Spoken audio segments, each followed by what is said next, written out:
Hello प्यारे बच्चों, last class में हमने प्रकाशिकी अंतर जिसमें प्रकाशिकी अंतर में मानव नेत्र और सूक्ष्मदर्शी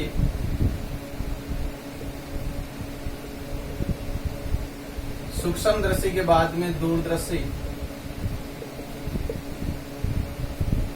प्रकाशिकी अंतर में हमने मानव नेत्र और मानव नेत्र से संबंधित जो दोष थे, नेत्र दोष थे, जिसके अंदर दूरदृष्टि, निकट दृष्टि, जरा दृष्टि, मोतियाबिंद और अबिंदुकता, ये कंप्लीट कर लिए थे। और इनका निवारण जो है वो कंप्लीट कर लिया था कि इनका निवारण कैसे करेंगे। आज जो टॉपिक अपना है सूक्ष्मदर्शी, ये सूक्ष्मदर्शी क्या है इसके बारे में पढ़ेंगे। तो वापस में रिपीट करता हूं कि प्रकाशिकी अंतर क्या है। प्रकाशिकी अंतर वह यंत्र जिसमें प्रकाश किरण सिद्धांतों द्वारा प्रतिबिंबों का निर्माण होता है। उसको हम प्रकाशिकी अंतर कहते हैं कि सारे के सारे वो कौन से नियम पालन करेंगे, प्रकाश किरणों का नियम पालन करेंगे, फिर जाके एक प्रतिबिंब बनाएंगे। उस ऐसे यंत्र को हम क्या बोलेंगे, प्रकाशिकी अंतर, जिसमें मानव नेत्र आया था। और ये क्या है, प्रकृति प्रदत्त। क्या है ये, प्रकृति प्रदत्त का मतलब है कि प्रकृति द्वारा ये प्रदान किया गया है। ये बच्चा जैसे जन्मता उस टाइम पे आंखें उसी टाइम पे आ जाती है, मतलब धीरे धीरे वो डेवलप हो जाती है। तो मानव नेत्र प्रकृति प्रदत्त द्वारा प्रदत्त प्रकाशिकी अंतर है, जिसके द्वारा हम वस्तुओं को आसानी से देख सकते हैं। इसमें जो पर्दा था वो क्या था, मानव नेत्र में रेटिना। ये हमने पढ़ा था कि जो पर्दे का काम कौन करता है, रेटिना। पर्दे की जरूरत क्यों पड़ी इसके अंदर, पर्दे की जरूरत इसलिए पड़ी कि अपना जो मानव नेत्र है वो वास्तविक प्रतिबिंब बनाता है। किसी भी वस्तु का मानव नेत्र जो है वो वास्तविक प्रतिबिंब बनता है। और वास्तविक प्रतिबिंब को प्राप्त करने के लिए एक पर्दे की आवश्यकता होती है। और ये पर्दा अपना कैसा आता है, रेटिना होता है। और रेटिना पे दो बिंदु थे, अंध बिंदु और पित्त बिंदु। अगर पित्त बिंदु पे ये प्रतिबिंब बन रहा है, उल्टा बनेगा, ये ध्यान रखना। वास्तविक जो प्रतिबिंब है वो हमेशा उल्टा बनता है, लेकिन हमें तो सीधा दिखाई देता है। ये उल्टा दिखाई देता है। इसके बारे में पढ़ा था कि जैसे ही मस्तिष्क के पास में ये प्रतिबिंब जाता है दृक तंत्रिकाओं द्वारा, तो मस्तिष्क इसको क्या करता है, सीधा करता है। और ये जो टाइम है बिल्कुल एग्जैक्ट टाइम पे क्या होता है, ये प्रोसेस चलती है, काफी फास्ट प्रोसेस रहती है। इतनी प्रोसेस के कैमरे आज तक मानव ने नहीं बना पाए। जितना कि ये आंख जो अपना प्रकृति द्वारा प्रदत्त है कि इसका प्रतिबिंब उल्टा बना के भी उसको सीधा दिखा देता उसी टाइम पे, एग्जैक्ट टाइम पे, इतना फास्ट कैमरा अभी तक नहीं बना है। तो आज हम ये लास्ट में हमने इनके बारे में डिस्कस कर लिया था। आज सूक्ष्मदर्शी पढ़ेंगे। सूक्ष्मदर्शी को पढ़ने से पहले हमें आभासी आकार का पता होना चाहिए कि आभासी आकार क्या है। जैसे हमने वास्तविक प्रतिबिंब और आभासी प्रतिबिंब देखा। आभासी प्रतिबिंब के बारे में हमने देखा था कि आभासी प्रतिबिंब क्या है, वास्तविक प्रतिबिंब क्या है। इसको प्राप्त करने के लिए पर्दे की आवश्यकता होती है और ये हमेशा उल्टा बनता है। और आभासी जो है उसको पर्दे की जरूरत नहीं होती है, पर्दे की आवश्यकता नहीं होती है। ये क्या करता है, डायरेक्टली आपको उसी के अंदर दिखाई दे देता है। जैसे कांच में हम समतल जो दर्पण होता है, जिसके द्वारा हम सुबह अपने बाल वगैरह संवारते हैं, अपना चेहरा देखते हैं, उसके अंदर आपको अपना चेहरा, अपना प्रतिबिंब देखने के लिए अलग से आपको पर्दे की जरूरत नहीं पड़ती है, क्योंकि आपका जो प्रतिबिंब है उसी के अंदर दिखाई देता है। और सीधा दिखाई देता है, ये भी ध्यान रखना। आभासी हमेशा क्या रहता है, सीधा होता है। और पर्दे पे जो वास्तविक है वो क्या होता है, उल्टा होता है। उसको प्राप्त करने के लिए पर्दे की जरूरत होती है। ये हमने आभासी और वास्तविक प्रतिबिंब के में अंतर देखा था। लेकिन आज है आभासी आकार। आभासी आकार क्या है, इसको समझने के लिए वस्तु का जो वास्तविक आकार है, जैसे ये मार्कर है, ये जितने इसकी साइज है, ये क्या हो गया, इसका वास्तविक आकार है। लेकिन ये जब दूर चला जाए तो ये कैसे दिखने लग जाएगा, छोटा दिखने लग जाएगा। वस्तु तो क्या है, उतनी ही है, लेकिन दूरी बढ़ने के साथ क्या हो गई, वस्तु का आकार हमें क्या लग रहा है, छोटा नजर आ रहा है। एग्जाम्पल मार्कर के अलावा हम जब सूर्य को देखते हैं, सूर्य हमें क्या लगता है, बिल्कुल छोटा सा एक तरबूज के आकार का लगता है, और ऐसे ही चांद को देखते हैं, तरबूज से भी छोटा लगता है। तो इसका मतलब क्या हुआ, इसका मतलब क्या हुआ कि ये जो आकार हमें दिख रहा है सूर्य का, ये वास्तविक नहीं है। कैसा नजर आ रहा है हमें, आभासी नजर आ रहा है। कैसा नजर आ रहा है, ये आभासी नजर आ रहा है, क्योंकि वास्तविक तो बहुत बड़ा है, वास्तविक तो अपने पृथ्वी से भी बड़ा है सूर्य, तो ये लगभग 3 गुना बड़ा है पृथ्वी से, फिर भी हमें क्या लग रहा है, बिल्कुल छोटा सा नजर आता है।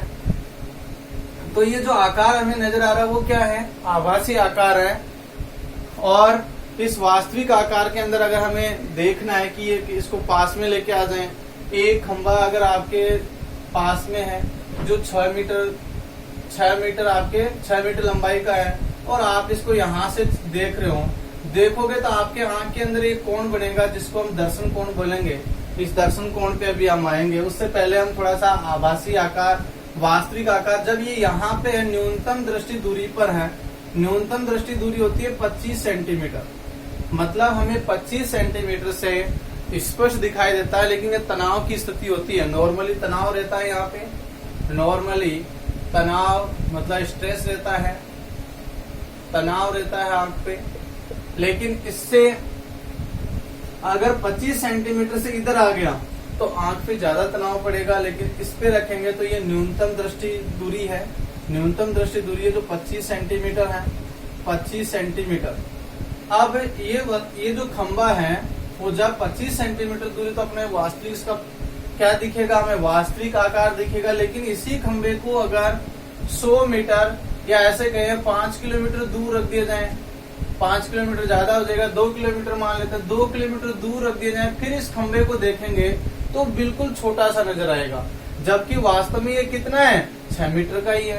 केवल दूरी बढ़ी है, दूरी बढ़ने से क्या हो गया, छोटा नजर आ रहा है, जबकि आकार सेम है। या हो सकता है ये इधर 10 मीटर का खंबा है और पास में 6 मीटर वाला भी 10 मीटर वाले से लंबा दिखाई देगा, क्योंकि ये क्या है, पास में है, पास में है। तो इसका क्या हो गया, ये जो कोण है, दर्शन कोण, ये क्या है, ज्यादा है। अब इससे मिलाएंगे तो देखो ये कोण कम हो गया, इधर अल्फा जो है वो कम हो रहा है। अगर वस्तु जो है वो दूर है तो आंख पे जो बढ़ने वाला कोण है वो क्या हो जाता है, कम हो जाता है, और पास में है तो ये कोण क्या हो जाता है, बढ़ जाता है। मतलब दर्शन कोण को बढ़ाना है, तब जाके क्या होगा, वस्तु का आकार बढ़ सकता है, और घटाएंगे तो वस्तु का आकार घट जाएगा।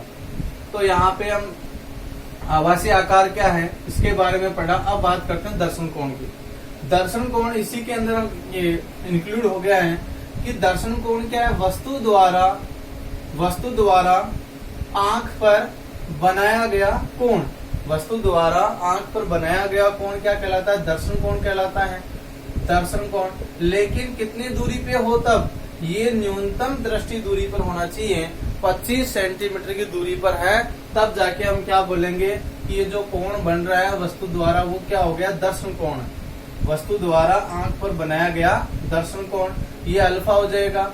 और प्रतिबिंब है तो प्रतिबिंब द्वारा आंख पर बनाया गया दर्शन कोण, वो भी दर्शन कोण ही होगा। ये दर्शन कोण का आप इतना ध्यान रखना है कि वस्तु द्वारा आंख पर जो कोण बन रहा है वो क्या कहलाएगा, दर्शन कोण कहलाता है। और अगर ये न्यूनतम दृष्टि की दूरी पे हम इनमें सूक्ष्म दृष्टि और दूरदर्शी के अंदर पहली जो कंडीशन लेते हैं वो न्यूनतम दृष्टि की लेते हैं, क्योंकि न्यूनतम दृष्टि के अंदर क्या होता है कि वो हमें स्पष्ट दिखाई देता है, इससे पास में स्पष्ट दिखाई नहीं देता। इसीलिए हम जो वस्तु द्वारा प्रतिबिंब बनाया जाता है, दर्शन कोण बनाया जाता है, उसको हम न्यूनतम दृष्टि दूरी पे लिया जाता है, डी पर। ये बात ध्यान रखना है जो आपको सूक्ष्म दृष्टि को समझने में मदद करेगा। उसके बाद में हम पढ़ते हैं आवर्धन क्षमता और कोणीय आवर्धन। आवर्धन क्षमता और कोणीय आवर्धन, इससे पहले हमने रेखीय आवर्धन पढ़ा था। रेखीय आवर्धन स्मॉल एम, रेखीय आवर्धन में हमने देखा था कि प्रतिबिंब का आकार या प्रतिबिंब की ऊंचाई अपॉन वस्तु की ऊंचाई का जो अनुपात है वो क्या कहला रहा था, रेखीय आवर्धन। रेखीय आवर्धन, या फिर ऐसे कहें कि v अपॉन जो u है, मतलब प्रतिबिंब दूरी और बिंब दूरी का जो अनुपात है वो क्या कहला रहा था, रेखीय आवर्धन कहला रहा था। सिंपली किसमें, दर्पण में गोलीय दर्पण थे और सरल दर्पण जिसको समतल दर्पण, और उसके बाद में हमने लेंस पढ़े थे जिसमें उत्तल और अवतल। उनके लिए हमने रेखीय आवर्धन के बारे में हम पढ़ चुके हैं ऑलरेडी। लेकिन अभी कौन सा है, ये कौन सा आवर्धन है, कोणीय आवर्धन है कि इसमें कोण की बात होगी। और कौन से कोण की बात होगी, दर्शन कोण की बात होगी। क्योंकि हमें एक क्या बना रहे हैं, यहाँ पे एक प्रकाशिकी यंत्र बना रहे हैं जो छोटी वस्तु को बड़ा करके दिखाएगा या फिर बड़ी वस्तु को छोटा करके, या ऐसे कहें कि जो दूर की वस्तु है उसको क्या लेके आएगा, पास में लेके आएगा। तो दो यंत्र हमारे पास में बनता है, एक सूक्ष्मदर्शी जो क्या करता है, सूक्ष्म वस्तुओं को बड़ा करके दिखा देता है, उसको तो हम क्या कहेंगे, सूक्ष्मदर्शी। और दूरदर्शी के अंदर देखेंगे तो क्या होगा, जो दूर की वस्तु है उसको क्या करके लेके आ जाए, पास में लेके आ जाए, उसका एक आभासी आकार का एक क्या बनाए, प्रतिबिंब बनाए, वो जो बड़ा बने। तो ये क्या करेगा, दर्शन कोण को बढ़ा रहा है। तो सूक्ष्मदर्शी भी क्या करता है, दर्शन कोण को बढ़ाता है, और दूरदर्शी भी क्या करता है, दर्शन कोण को बढ़ाता है। उस वस्तु को जो दूर रखी हुई है उसको पास में लेके आ जाता है, जिससे दर्शन कोण बढ़ेगा। तो ये बातें अभी हम और डिस्कस करेंगे इनके बारे में। उससे पहले हम तो ये प्रकाशिक यंत्र द्वारा वस्तु का आकार बढ़ाना, मतलब दर्शन कोण के बढ़ाने की जो क्षमता है वो क्या कहलाती है, आवर्धन क्षमता कहलाती है, या उसको हम कोणीय आवर्धन कहते हैं। अब कोणीय आवर्धन के लिए हम इसको कैपिटल एम से दर्शाया जाता है, कैपिटल एम। तो इसका फॉर्मूला अगर हम देखें तो प्रकाशिक यंत्र द्वारा वस्तु पर पहला आता है प्रतिबिंब द्वारा, प्रतिबिंब द्वारा आंख पर बना कोण, बना दर्शन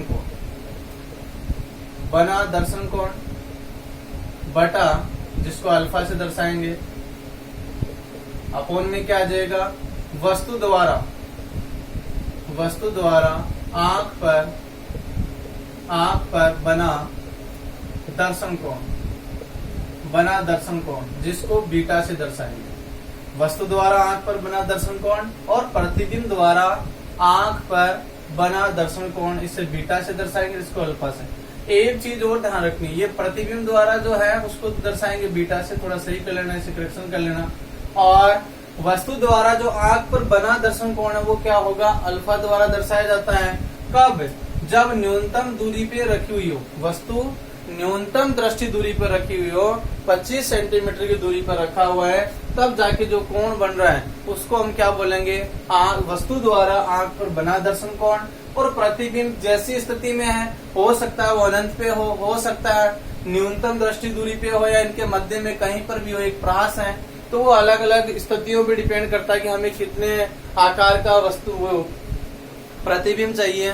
तो ये हम बात करेंगे आगे सूक्ष्मदर्शी के अंदर। तो ये ध्यान रखना है कि आवर्धन को, जो कोणीय आवर्धन है उसको कैसे दर्शाया जाता है, उसका फॉर्मूला क्या है, प्रतिबिंब द्वारा आंख पर बना दर्शन कोण, जिसे बीटा से दर्शाया जाता है। ये कहीं पर भी हो सकता है, ये अनंत पर भी हो सकता है, न्यूनतम दृष्टि दूरी पर भी हो सकता है, या फिर इन दोनों के मध्य भी हो सकता है। लेकिन वस्तु द्वारा आंख पर बना दर्शन कोण विदाउट जो ऑप्टिकल इंस्ट्रूमेंट है, मतलब जो प्रकाशिकी यंत्र है, उसके बिना वस्तु को वास्तव में अपने पास में रख दिया जाए, तब जाके वो कितना दर्शन कोण बना रही है आंख में, उस दर्शन कोण को हम इस वस्तु को कितने दूरी पर रखेंगे, 25 सेंटीमीटर पे रखेंगे, मतलब न्यूनतम दृष्टि दूरी पर रखेंगे 25 सेंटीमीटर पे।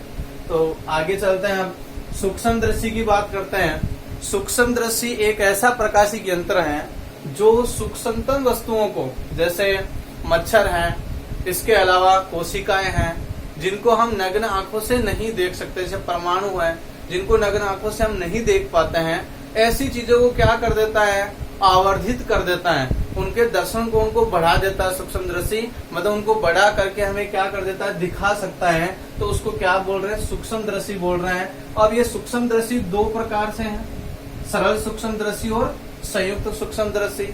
सूक्ष्मदर्शी का उपयोग जो है, जैसे जैसे इनके हम प्रकार पढ़ेंगे उस टाइम पे हम देखते जाएंगे। इसके अलावा इतना ध्यान रखना कि छोटी वस्तुओं को बड़ा करके दिखाता है, चाहे वो लेबोरेटरी के अंदर यूज करते हो, चाहे एक सामान्य जो शॉप होती है, दुकानें होती है, उनके अंदर यूज करें, या फिर जो अपने स्कूल वगैरह जो लैब है उनके अंदर यूज किया जाता है, या जो कहीं पर भी जहाँ पे छोटी वस्तुओं का स्ट्रक्चर देखा जाता है। केमिस्ट्री के अंदर आपने देखा होगा जो परमाणु स्ट्रक्चर या उनका संरचनाएं देखी जाती है तो उनमें भी सूक्ष्मदर्शी का उपयोग किया जाता है। तो यहाँ पे हम देखेंगे, अब बात करेंगे सरल सूक्ष्मदर्शी। सरल सूक्ष्मदर्शी क्या है? सरल सूक्ष्मदर्शी एक साधारण क्या है, उत्तल लेंस है, और उस उत्तल लेंस की जो फोकस दूरी है वो क्या है, कम से कम है, मतलब बिल्कुल ही कम दूरी का, कम फोकस दूरी का, कम फोकस दूरी का उत्तल लेंस है। ये उत्तल लेंस है, उत्तल लेंस है, कम फोकस दूरी का एक उत्तल लेंस है सरल सूक्ष्मदर्शी, जिसको धातु के फ्रेम में या फिर प्लास्टिक के फ्रेम में क्या कर दिया जाता है, उसको अंदर ऐसे फिट कर दिया जाता है एक फ्रेम। इस फ्रेम के अंदर क्या कर दिया, इस कांच को, ये जो लेंस था अपना उत्तल लेंस था उसको क्या कर दिया गया, फिट कर दिया गया, और इस पे एक हत्था भी लगा दिया जाता है ताकि इसको आसानी से पकड़ सके।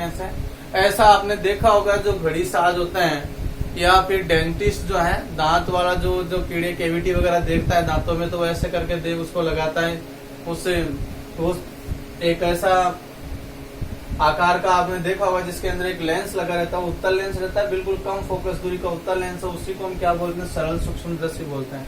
घड़ी साज मतलब घड़ी के छोटे छोटे पुर्जे आते हैं, जो नीडल वगैरह छोटे आते हैं, उनके और भी बहुत सारे जो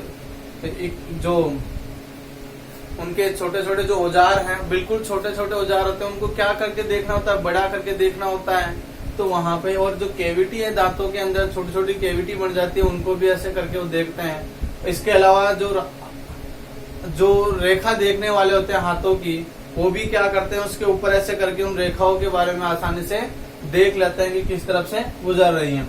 तो सरल सूक्ष्मदर्शी का उपयोग किया जाता है। तो ये ध्यान रखने की सरल सूक्ष्मदर्शी ये क्या है, कम फोकस दूरी का उत्तल लेंस है, और इसको एक धातु के या प्लास्टिक का जो फ्रेम है उसके अंदर पहना दिया जाता है। ये तो क्या हो गई, इसकी बनावट हो गई कि ये क्या है, उत्तल जो सरल सूक्ष्मदर्शी है वो कम फोकस दूरी का उत्तल लेंस है, जिसे धात्विक फ्रेम या प्लास्टिक की फ्रेम में रख दिया जाता है। उत्तल लेंस का ध्यान रखना, उत्तल लेंस की पहचान कैसे करोगे, बीच में से क्या होता है, मोटा होता है, बीच में से मोटा और किनारों से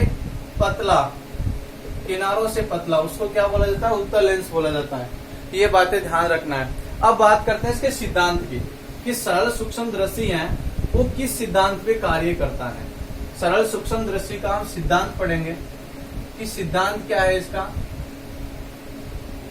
सिद्धांत में आप देखोगे कि जो उत्तल लेंस है, कम फोकस दूरी का उत्तल लेंस है, उसको किसमें रखा हुआ है, धात्विक फ्रेम के अंदर उसे रखा गया है। अब इसकी फोकस दूरी जो है, इसकी जो फोकस दूरी है वो क्या है, बिल्कुल कम है, कम फोकस दूरी का क्या है, ये उत्तल लेंस है।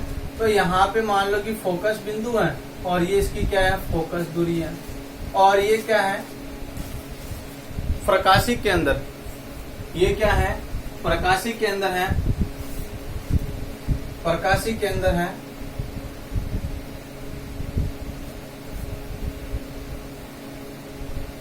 प्रकाशिक के अंदर जो लेंस है उसका बीच का भाग क्या हो जाएगा, प्रकाशिक के अंदर। और ये मान लो कि फोकस दूरी है F, और ये फोकस बिंदु है, और यहाँ क्या आ जाएगा, फोकस दूरी, जो प्रकाशिक के अंदर और फोकस बिंदु के मध्य की दूरी होती है, और ये यहाँ पे इन्फिनिटिव कितना भी हो सकता है।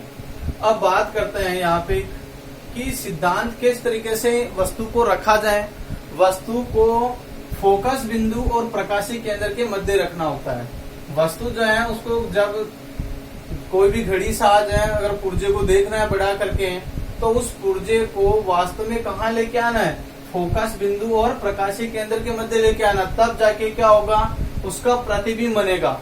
और वो प्रतिबिंब कैसा बनेगा, मैंने लास्ट क्लास में हमने जब लेंस द्वारा दर्पणों की, इसका लेंस द्वारा प्रतिबिंब का निर्माण जब हमने पढ़ा था, उसके अंदर हमने देखा था कि जब वस्तु जो है फोकस बिंदु और प्रकाशीय केंद्र के मध्य आ जाती है तो उसका प्रतिबिंब कैसा बनता है, लेंस वस्तु के उसी तरफ बनता है, बड़ा बनता है वस्तु से। तो वस्तु से बड़ा ये क्या बनेगा, इसका प्रतिबिंब मान लो कि यहाँ पे बन रहा है, और कैसा बनेगा, आभासी बनेगा, सीधा बनेगा। तो ये ए बी कोई वस्तु है और इसका प्रतिबिंब क्या बन रहा है, ए डेश और बी डेश। अब अगर इसको हम पीछे लेके चले जाएं, पीछे लेके जाएंगे तो यहाँ मान लेते हैं कि ए डबल डेश है, इसको मिला दिया जाएंगे, ये जो प्रतिबिंब है ये क्या हो जाएगा, यहाँ पे अगर आप अल्फा मानोगे, क्योंकि ये दोनों क्या है, बराबर होना चाहिए। यहाँ अल्फा दर्शा रहे हो, कब दर्शाओगे, ये दूरी, यहाँ जो प्रतिबिंब जो है ना ये इधर बना रहा है, ये प्रतिबिंब कहीं पर भी हो सकता है। ये प्रतिबिंब को अगर हम और भी पीछे लें, इधर प्रतिबिंब को अगर यहाँ रख दिया जाए तो ये ध्यान रखना अल्फा, और ये क्या हो गया, बीटा। अब इसमें अल्फा की बात करें कि टेन अल्फा क्या होगा।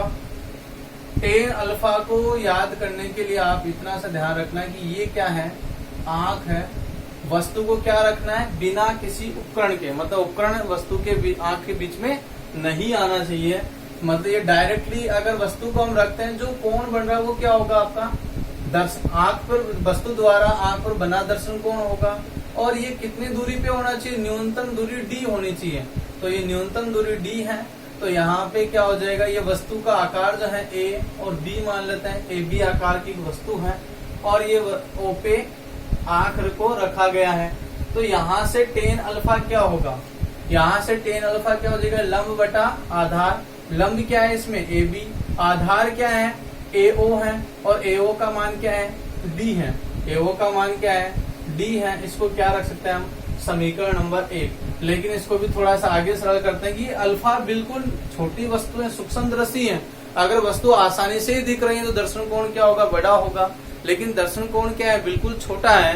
दर्शन कोण बिल्कुल छोटी है, वस्तु बिल्कुल छोटी है, इसका मतलब वस्तु बिल्कुल छोटी है तो दर्शन कोण क्या होगा, बिल्कुल कम होगा।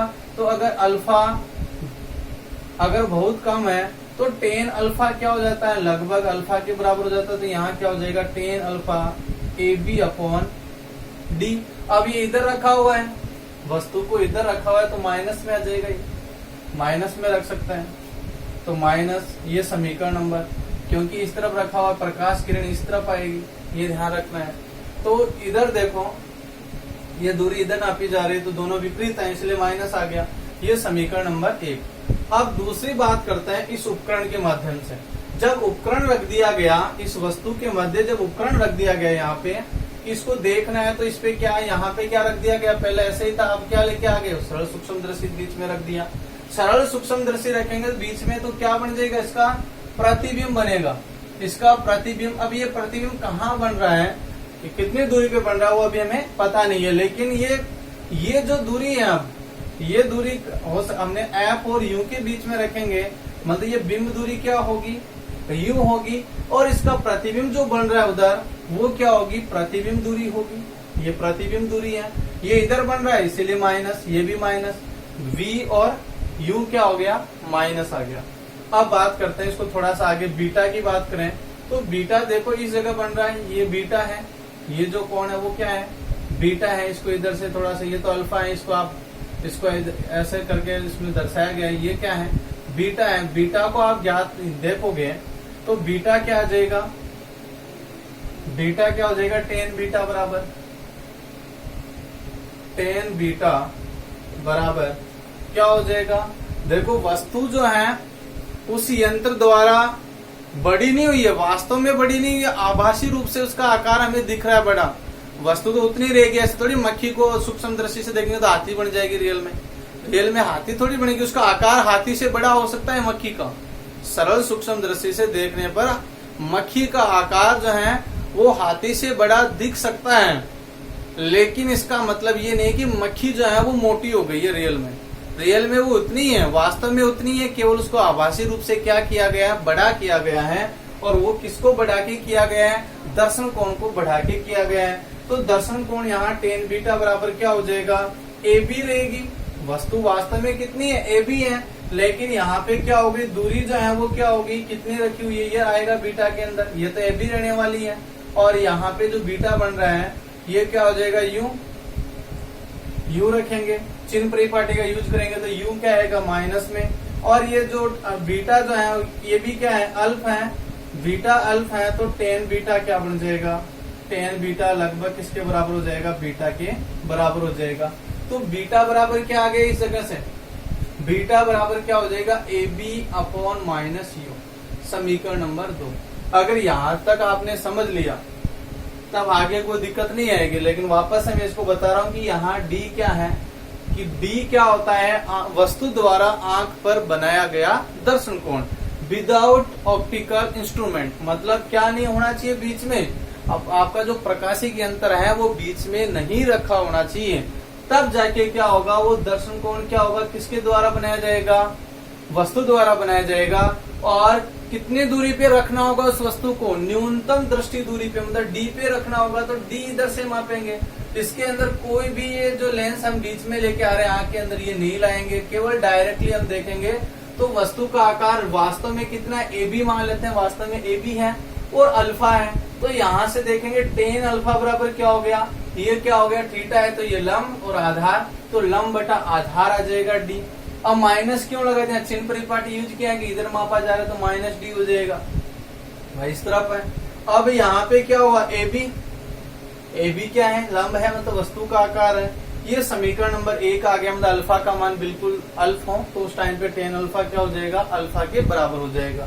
नेक्स्ट वन हम देखते हैं, तो यहाँ क्या होगा, टेन बीटा बराबर, अब क्या किया गया है, वस्तु द्वारा आंख पर बनाया गया क्या था, दर्शन कोण बिना किसी यंत्र के।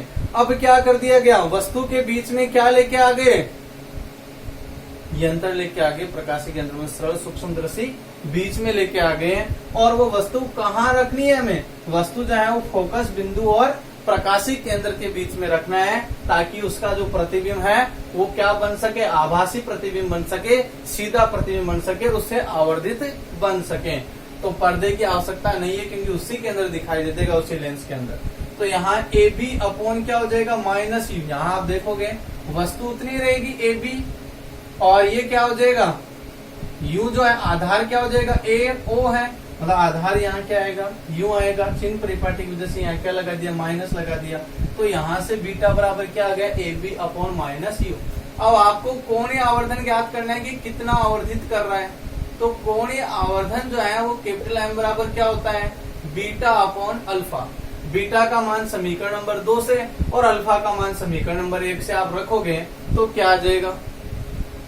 आगे सरल कर लेते हैं इसे, आगे सरल करेंगे तो यहाँ से कैपिटल M बराबर क्या हो जाएगा, बीटा का मान देखो समीकरण नंबर 2 में क्या है, AB/-U डिवाइडेड बाई क्या हो जाएगा, AB/-D। AB से AB कट जाएगा क्योंकि वस्तु का आकार बड़ा नहीं हुआ है, वास्तव में उतनी है वस्तु, केवल आभासी रूप से उसको क्या किया है, बढ़ाया गया है। और ना वो पास में आई है, वास्तव में ना तो पास में आई है, ना वास्तव में बड़ी है, केवल आभासी रूप से दर्शन कोण को बढ़ाया है। केवल दर्शन कोण को बढ़ाना है, चाहे सूक्ष्मदर्शी हो चाहे दूरदर्शी हो, दोनों के अंदर एक ही काम हो रहा है कि प्रतिबिंब द्वारा जो बनाया गया क्या वो दर्शन कोण है उसको क्या कर दिया जाए, इंक्रीज कर दिया जाए, बढ़ा दिया जाए, तब जाके वस्तु क्या हो जाएगी, बढ़ जाएगी। इसको सरल करेंगे तो क्या हो जाएगा, कैपिटल M बराबर D ऊपर चला जाएगा तो D/ क्या हो जाएगा, U।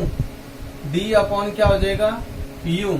तो ये ध्यान रखना है कि कैपिटल M बराबर क्या है, यहाँ पे आवर्धन क्षमता क्या है, D/U। D/U ये ध्यान रखना है। D/U क्या होता है, D/U जो है वो आवर्धन क्षमता होती है। आवर्धन क्षमता क्या है, D/U। अब थोड़ी सी और इस पे चर्चाएं करते हैं, दो जो स्पेशल केस हैं उनकी बात करते हैं। तो पहला जो विशेष स्थिति है, जब अंतिम प्रतिबिंब लिख दो, चाहे एक ही बात है, जब अंतिम प्रतिबिंब